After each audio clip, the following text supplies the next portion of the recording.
Hello dear friend, Thakur coaching class में आप सभी का स्वागत है।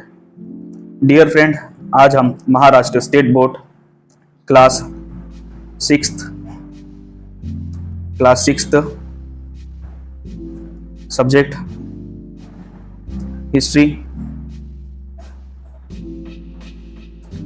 हिस्ट्री का चैप्टर नंबर सेकेंड का लेक्चर नंबर आज थर्ड अटेंड करने जा रहे हैं फ्रेंड। इस पर्टिकुलर लेक्चर में फ्रेंड हम ओरल रिसोर्सेस क्या है, किस तरह से फाइंड आउट किया जाता है या इंट्रोड्यूस किया जाता है, ये सारी बातें डिटेल में आज हम सीख के लेने वाले, समझ के लेने वाले। अब देखिए फ्रेंड, मोस्ट इंपॉर्टेंट बात यहाँ पे दो बातें मैं कहना चाहूँगा।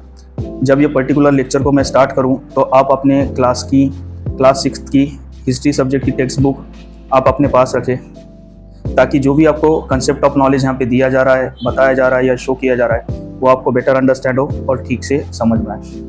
और दूसरी बात, आप अपने क्लास की हिस्ट्री सब्जेक्ट की नोटबुक भी आप अपने पास में ही रखें, ताकि जो भी आपको पर्टिकुलर नॉलेज दिया जा रहा है, जो ऐसे इंपॉर्टेंट पॉइंट्स है जो आपको समझने में या अंडरस्टैंड करने में दिक्कत हो रही हो, तो उसमें आप रिकॉर्ड करें, और ताकि एग्जाम के टाइम पे आपको बेटर अंडरस्टैंड हो, लर्न करके भी ले सकें। ठीक है फ्रेंड, अब देर ना करते हुए इस पर्टिकुलर लेक्चर को मैं स्टार्ट कर रहा हूँ और जो यहाँ पे पॉइंट है उसको हम कवर करेंगे। ठीक है, अब देखिए फ्रेंड, मोस्ट इंपॉर्टेंट बात, हमें यहाँ पे अगर से आप देख रहे हो कि जो हाईलाइट करे वाला है, एक हमारे को एक्टिविटी करने के लिए बोल रहा है। अब वो एक्टिविटी क्या है friend? Visit a museum in your locality, write an essay describing the article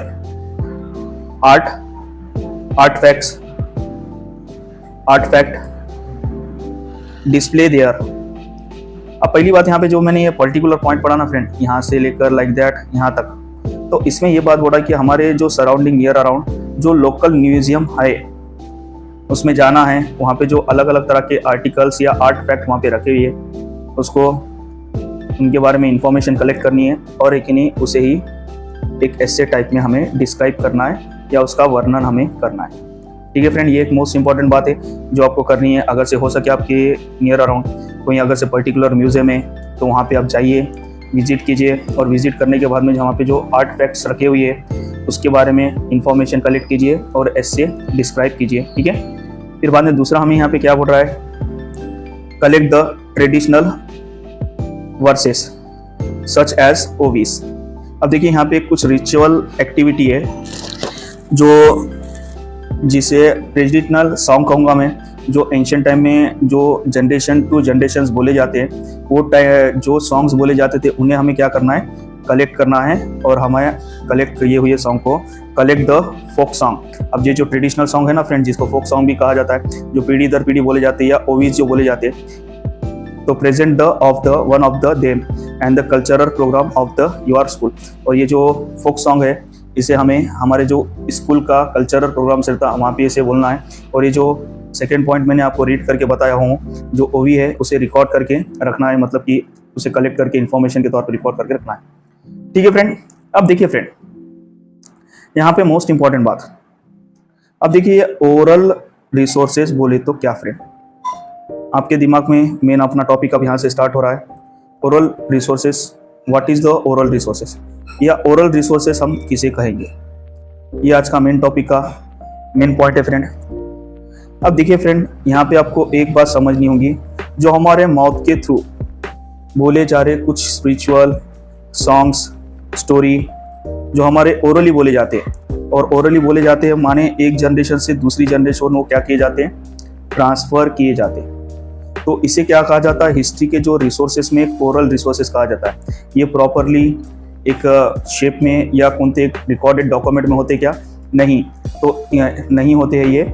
और ये जो डॉक्यूमेंट्स होते हैं इसे generation to generation orally transfer किया जाता है, इसलिए इसे ओरल रिसोर्सेज कहा जाता है। अब ऐसे बहुत से ऐसे रिसोर्सेज है friend, oral resources like that, अलग अलग तरह की स्पिरिचुअलिटीज, अलग अलग तरह के सॉन्ग्स, अलग अलग तरह के टेल्स, जिसे टेल स्टोरीज भी कहेंगे हम, तो फेरी टेल स्टोरी भी आ गई यहाँ पे, दंत कथा, परी कथा। तो ऐसे बहुत से जो चीज़ें फ्रेंड जिसे ओरल रिसोर्सेज कहा जाता है, जो है कि नहीं जनरेशन टू जनरेशन क्या किए जाते हैं? ट्रांसफर किए जाते हैं। इसके बारे में हम देख लेंगे। ठीक है friend, Now the come to the book, your textbook. Focus. OVs, folk song, folk tales, and similar literature in passed on from generation to generation by word of mouth. This literature is not in the written from it's another are now this type of literature preserved by oral tradition from the oral sources of history. देखिए friend, यहाँ पे यही बात मैंने जो आपको बताया पहले टॉपिक को पढ़ने के पहले, यही बात दोहराई जा रही। अब देखिए ओरल रिसोर्सेस में फ्रेंड कुछ हो सकता है ओवीज है, कुछ फोक सॉन्ग है या फोक टेल्स, मतलब कि फोक सॉन्ग होते हैं ना फ्रेंड, जैसे कि शिवाजी महाराज के, लॉर्ड शिवाजी महाराज के पवाड़ेस, या कुछ अलग अलग तरह के पोएट्रीज, या अलग अलग तरह के जो ट्रेडिशनल सॉन्ग है फ्रेंड, ये भी हमारे ओरल रिसोर्सेज का एज एक मेन पार्ट है। अब उसके बाद में देखिए फ्रेंड फोक टेल्स। अब ये फोक टेल्स भी देखिए फ्रेंड अलग अलग तरह के जो स्टोरीज जनरेशन टू जनरेशन अलग अलग तरह के हो सकते हैं फ्रेंड। कोई भी एक स्पिरिचुअली रिलीजियस को प्रेजेंट करने वाले स्टोरीज हो सकते हैं, या वो हो सकता है कोई एरिया को प्रेजेंट कर रहे हैं वो स्टोरीज के तहत या टेल्स के तहत, ऐसे हो सकते हैं वो, या किसी एक पर्टिकुलर पर्सन के भी जो टेल्स हो सकते हैं। तो ये जो टेल्स रहते हैं ना फ्रेंड, ये भी एक ओरल रिसोर्सेज का एज ए मेन पार्ट है फ्रेंड। और देखिए फ्रेंड जो हमारे लिटरेचर्स या जो दंत कथा के साहित्य वगैरह रहते हैं जिसे ओरली बोला जाता है। अब इसमें मैं कहूँगा जो हमारे जो वैदिक काल में या वेदास टाइम पे लिखे हुए जो ग्रंथ के जो मंत्रोच्चारण है वो भी एक ओरल रिसोर्सेस ही कहा जाता है फ्रेंड। क्यों? क्योंकि वो जो रहते हैं ना फ्रेंड ज़्यादातर के तो मेनी ऑफ लार्जर टाइम आप ऐसा देखोगे कि उसे सिर्फ ओरली बोला जाता था। तो ऐसे जो रिसोर्सेज रहते हैं इन्हें क्या कहा जाता है? ओरल रिसोर्सेज कहा जाता है फ्रेंड। ये क्या किए जाते हैं? जनरेशन टू जनरेशन, यानी कि अगर से कोई आपके पर्टिकुलर घर में कोई एक सीनियर व्यक्ति है तो आपको जो स्टोरी सुना रहा है या सॉन्ग सुना रहा है या ओवी सुना रहा है, तो आप क्या करोगे? वो जो स्टोरी सुनोगे, लिसन करोगे, उसको नेक्स्ट जनरेशन को सुनाओगे और ट्रांसफर करोगे। इस तरह से जो ओरल रिसोर्सेज रहते हैं फ्रेंड, जो एक जनरेशन से दूसरी जनरेशन को क्या किए जाते हैं? ट्रांसफर किए जाते और बोले जाते। मेन बात माउथ के थ्रू बोले जाते और ये ओरल रिसोर्सेज कहा गया।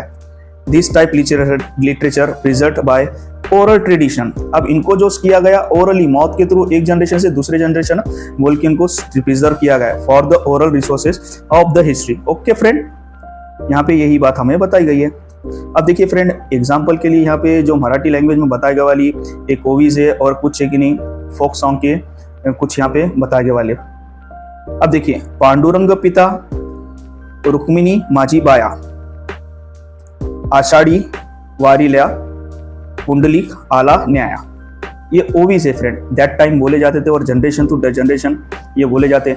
और ये ओवीज फ्रेंड अभी देखा जाए तो बहुत ही घरों में कम हो चुका है इसका प्रमाण बोलना या कहना। क्यों? तो ये थे कि नहीं, जब कोई फूड ग्रेन्स रहते थे इनकी जब ग्राइंडिंग की जाती थी, स्टोन के दो पत्थर में के बीच में रख के इनको ग्राइंडिंग की जाती थी या पीसा जाता था, तब ये खास करके ओवीज बोले जाते थे। पर आज भी फ्रेंड जो सीनियर सिटीजन है ये ओवी का एक अलग ही तरह का पैटर्न हो चुका है। भले ये ओवीज की नहीं जा रही होंगी तो भी है कि नहीं, जो खाली टाइम पे सीनियर सिटीजन रहते हैं तो वो अपने वेस्ट टाइम पे इस तरह के जो ओवीज रहते हैं ना आज भी ओरली बोलते हैं। ठीक है फ्रेंड, उसके बाद में यहाँ पे देखिए lines for a folk song. अब कुछ एक फोक सॉन्ग है देखिए फ्रेंड जो ट्रेडिशनल है, एक जनरेशन से दूसरे जनरेशन में ट्रांसफर किया जाता है। महानगरी उज्जैनी, जिसे कहा जाता है उज्जैन नगरी कहा जाता है फ्रेंड, या उज्जैन सिटी कहा जाता है।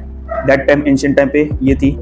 लई पुण्यवान दानी, तिथे नांदत होता राजा, सुखी होती प्रजा, तिथे लोकी तिन्ही लोकी गाजा वाजा, असा उज्जैनीचा विक्रम राजा। ठीक है फ्रेंड, अब यहाँ पे जो विक्रमादित्य जो राजा थे इनके बारे में, जो उज्जैन के एक बहुत बड़े ग्रेटेस्ट किंग कहा जाता है, उनके बारे में एक सॉन्ग लिखा गया है ये। और अगर से आप डिटेल में इसके बारे में जानना चाहते तो यूट्यूब पे या लाइक दैट अपने जो सोशल मीडिया गूगल अकाउंट पे भी आप देख सकते हैं, ये आपको डिटेल में मिल जाएगा। इसका ट्रांसलेशंस भी आपको इंग्लिश में मिल जाएगा। अब इसमें इनका डिस्क्राइब किया गया है विक्रमादित्य का जो उनके बारे में किस तरह से वो प्रजा को सुखी रखते थे, फिर बाद में वहाँ की प्रजा दैट टाइम जो पीपल्स थे कितने हैप्पीनेस थे, ये हमारे को यहाँ पे बताया गया वाला है फ्रेंड। देखिए फ्रेंड, अब डू यू नो दैट, अब यहाँ पे हमारा एक एज ए रिवीजन भी कहूँगा मैं, और हमें जो sources of ancient Indian history है उसके कितने टाइप में उसको कैटेगराइजेशंस किया जाता है। जब स्टडी की जाती है इंडियन हिस्ट्री की तो कितने टाइप में उसको रखा जाता है, कैटेगराइजेशंस किया जाता है, इसके बारे में यहाँ पे बताया गया है। Sources of ancient Indian history, देखिए इसको friend generally as a main 3 part में उसको बांटा जाता है, मटेरियल सोर्सेस, राइटिंग सोर्सेस और ओरल सोर्सेस। ठीक है फ्रेंड, अब देखिए फ्रेंड, आर्टिफैक्ट, स्ट्रक्चर एंड, अब जो मटेरियल सोर्सेस है उसको 2 कैटेगरी में डिवाइड किया जाता है, artifacts and the structure remains, इसमें 2 पार्ट में उसको बांटा जाता है। हम मटेरियल रिसोर्सों के ऊपर एक यहाँ पे नजर मारते हैं। Artifact, rock painting, poetry, terracotta objects, beads, ornaments. अब देखिए रॉक पेंटिंग, अलग अलग तरह के जो चट्टाने होते हैं फ्रेंड या स्टोन्स होते हैं उस पे जो पेंटिंग्स की जाती है वो भी एंशियंट मटेरियल सोर्सेस का एज अ मेन पार्ट है। पोएट्री, पोएट्री मतलब कि जो अलग अलग तरह के जो पॉट्स होते थे उन्हें रखा गया है। टेराकोटा कॉइन्स, जो इंडस सिविलाइजेशंस में जो मिट्टी के बने हुए जो कॉइन्स मिले हैं वो भी हमारा एक एज अ मेन पार्ट है फ्रेंड। बीड्स, ये भी एक एज ए मेन पार्ट है। ऑर्नामेंट, जो एक अलग तरह की jewellery that time ancient time पे मिलते थे वो भी हमारा एक मेन पार्ट है फ्रेंड मटेरियल सोर्सेस का। स्कल्पचर, मेटल ऑब्जेक्ट, या फिर देखिए मेटल के जो अलग अलग तरह के ऑब्जेक्ट्स मिलते थे जिसमें सिल्वर, गोल्ड, कॉपर एक्सेट्रा के जो ऑब्जेक्ट मिलते थे, मेटल ऑब्जेक्ट, ये भी हमारे लिए मटेरियल रिसोर्सेज का एज अ मेन पार्ट है। उसके बाद में अलग अलग तरह के अलग अलग टाइम्स के जो कॉइन्स मिलते हैं वो भी हमारे लिए एज अ मटेरियल रिसोर्सेज का एज अ मेन पार्ट है फ्रेंड। और उसके बाद में मोस्ट इंपॉर्टेंट फ्रेंड वेपन, जो एंशियंट टाइम में वेपन्स मिलते थे ना फ्रेंड, ये भी एक मटेरियल रिसोर्सेज का एज अ मेन पार्ट है। अब देखिए फ्रेंड, स्ट्रक्चर रिमेन्स, अब जो अलग अलग तरह के केव्स यानी कि गुफाएं वो भी एंशियंट टाइम के जो रहते हैं, हजारों साल पुराने जो केव्स रहते हैं वो भी हमारे लिए मटेरियल सोर्सेस का हिस्ट्री का एक सबसे बड़ा पार्ट है। हाउसेस, जो एंशियंट हाउसेस रहते हैं, ओल्ड हाउसेस रहते हैं, ये भी हमारे लिए हिस्ट्री का एक सबसे बड़ा सोर्सेस कहा जाऊंगा मैं, कहते हैं इसको। उसके बाद में स्तूप्स, रॉक्स कट्स, केव्स, जैसे कि अजंता वेरूड की जो लेनीज है उसमें जो रॉक कट्स किए गए केव्स है वो भी हमारे लिए बहुत इंपॉर्टेंट है फ्रेंड। टेम्पल्स, ये भी हमारे लिए, जो ओल्ड टेम्पल्स रहते हैं ये भी हमारे लिए मटेरियल सोर्सेस का एक सबसे बड़ा ये कहा जाता है उसको। चर्च, मॉक्स एंड पिलर्स, ये सभी एक मटेरियल सोर्सेस के एज अ मेन पार्ट है फ्रेंड। ठीक है फ्रेंड, अब राइटिंग सोर्सेस, राइटिंग सोर्सेस में रिटर्न सोर्सेस कहूँगा या राइटिंग सोर्सेस जिसे कहूँगा मैं, ये ऐसे सोर्सेस है जिसे डॉक्यूमेंट के थ्रू लिख के रिकॉर्ड करके लिखा जाता है। इंस्क्रिप्शंस ऑन हड़प्पा सील्स, अब देखिए दैट हड़प्पा सिविलाइजेशन या इंडियन सिविलाइजेशन में जो साइंस एंड इंस्क्रिप्शंस मिले वो भी हमारे लिए राइटिंग सोर्सेस का एज अ मेन पार्ट है। वैदिक लिटरेचर्स, ये भी एक हमारे लिए राइटिंग सोर्सेस का एक बहुत ही बड़ा इंपॉर्टेंट पार्ट है। मेसोपोटामिया में मिया क्ले टैबलेट, ये भी हमारे लिए राइटिंग सोर्सेस का एक मेन पार्ट है friend. Manuscript of copies of Mahabharata and Ramayana, अब देखिए ये जो मैन्युस्क्रिप्ट है महाभारत एंड रामायण की, ये भी हमारे लिए एंशियंट हिस्ट्री का राइटिंग सोर्सेस का एक एज अ मेन पार्ट कहा जाता है या मेन पार्ट कहेंगे हम इसको। जैन एंड बुद्धिस्ट लिटरेचर, देखिए फ्रेंड जो जैन एंड बुद्धिज्म का जो रिलीजन है इसके जो स्क्रिप्ट्स लिखे गए वाले हैं या रिकॉर्ड करके रखे वाले हैं, ये भी हमारे लिए राइटिंग सोर्सेस का बहुत बड़ा इंपॉर्टेंट पार्ट है। Writings of Greek historian, writing of Greek historian, travel blog, ये भी हमारे लिए एक बहुत बड़ा क्या बोलते हैं राइटिंग सोर्स है हाई फ्रेंड, जिसे हम जब कभी भी हिस्ट्री पढ़ रहे हैं तो राइटिंग सोर्स के एक मेन पार्ट में से रखा जाता है। Travel blog by the Chinese travellers, अब जो चाइनीज ट्रैवलर्स जब इंडिया में आए थे और उन्होंने ट्रेवल्स किया था, ये सभी एक एज अ मेन पार्ट है हिस्ट्री का। जब हम राइटिंग सोर्सेस का जब स्टडी करें तो book and on grammar, Puranas and inscriptions, ठीक है फ्रेंड, ये भी हमारे लिए एज अ मेन पार्ट कहेंगे। ठीक है फ्रेंड, अब लास्ट हम आते हैं ओरल रिसोर्सेज के बारे में। देखिए यहाँ पे क्या कहा गया है उसको हम पढ़ते हैं। द वैदिक, Buddhist and Jain literature of ancient India was preserved by oral tradition. It is now available in the written from. Even so, the oral tradition is still alive. अब देखिए फ्रेंड, जो जितने भी हम देखते हैं ना यहाँ पे वैदिक ग्रंथास, जब वेदा का टाइम था, बुद्ध एंड जैनिज्म, ये सभी जो अलग अलग तरह के जो इनके लिटरेचर्स होते थे फ्रेंड, या वेदास में जो मंत्र थे फ्रेंड, इन सभी को क्या किया जाता था फ्रेंड, जो लास्ट लॉन्ग टाइम है, एंशियंट टाइम, उसे ओरली क्या किया जाता था, ओरली प्रिजर्व किया जाता था। मतलब कि एक जनरेशन से दूसरे जनरेशन से बोल के इनको प्रिजर्व किया जाता था। पर देखिए फ्रेंड, आज मॉडर्न टाइम में राइटिंग के अलग अलग सोर्सेज का जो डेवलपमेंट हुआ है, उससे इन्हें जो ओरली जो बोले जा रहे थे, इसे आज एक इन्हें राइटिंग के डॉक्यूमेंट भी हम उपलब्ध करा सकते हैं, या अवेलेबल करा सकते हैं, या पब्लिक को दे सकते हैं। ऐसा कह रहे हैं, when oral compositions are used from history writing, they are included in the oral sources. ठीक है फ्रेंड, और इसी के आधार पर मैं कहूँगा कि ओरल रिसोर्सेज का जो ये है दैट टाइम, और ये इनका इम्पोर्टेंट कम नहीं हुआ है, और इसका इम्पोर्टेंट आज भी इतना ही बरकरार है।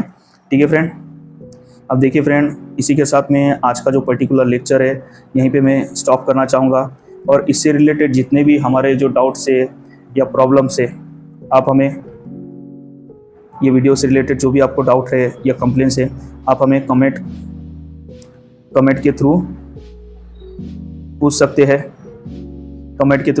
हैं। ये वीडियो को लाइक ज़रूर कीजिए फ्रेंड, आपके एक लाइक से हमें इस तरह के वीडियो बनाने का कॉन्फिडेंट मिलता है, इंस्पिरेशन मिलता है। और थर्ड मोस्ट इंपॉर्टेंट बात फ्रेंड, ये वीडियो को ज़्यादा से ज़्यादा आप अपने नियर अराउंड जो फ्रेंड है उनको शेयर भी करें। ठीक है फ्रेंड, और हमारे चैनल को सब्सक्राइब करना ना भूलें, प्लीज़ सब्सक्राइब अवर चैनल। ठीक है फ्रेंड, बाय, टेक केयर।